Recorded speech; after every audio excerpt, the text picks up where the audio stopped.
today we are going to, or I am going to be reviewing not one book, but a series, the Arrangement series by Kiersten Modglin.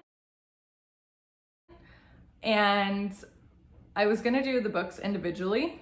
There's three, there's the Arrangement, the Amendment, and the Atonement, but they were so good, let me tell you. I immediately, after the first one finished, downloaded the second one and just read them all the way through.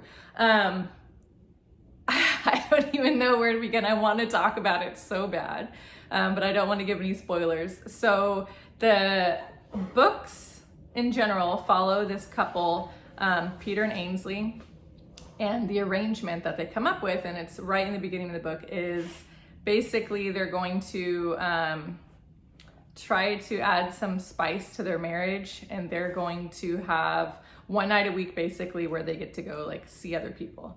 So if you're not interested in spiciness in the book, this probably wouldn't recommend reading them. It's not that bad, not like Colleen Hoover spice, but definitely there's some descriptive scenes throughout. There's just a few throughout the whole series, but not very long. You could quickly skim over them if you wanted to. But the character development of Peter and Ainsley is insane for this author to do in such a short period of time, and in no particular order. You're gonna feel or I felt empathy, shock, disappointment, pity. I was impressed, not always for the best reasons, but just where you're I didn't think you had it in you type of thing. It made me kind of question my moral compass on some of the things that were going on that I understood. It's just crazy. It was such a roller coaster of emotions, not in a way that makes you stressed out, but just where you're cannot stop. I need to know what happens next. The beginning of the book to the end of the series, how did we get here? How the heck did we get here? It was so good. All three of them were just great. They were pretty short reads. I have them on my Kindle. I actually don't have it on me, but I want to say around 300 pages. They might even have been a little bit under. Yeah, and I wanted to do it after the first one, but I couldn't stop reading. And then once you get into the second book, it just picks up immediately where it left off. But then there's so much that happens, and I couldn't I needed the whole story to really give a good review.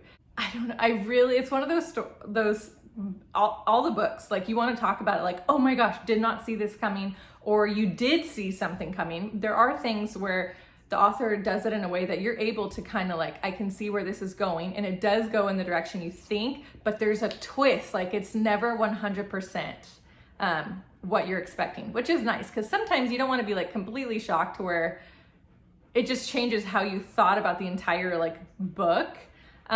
So it's nice to feel you're on the right track, but also throw in these plot twists that are so good. And the cliffhangers at the end of each of the first two books are another reason oh my gosh, I have to do it right now.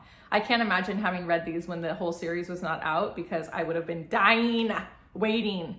And if you have read it, I would love to talk about it with you in the chat, or in the comments. There's stuff going on right now that was eerily similar to these books. I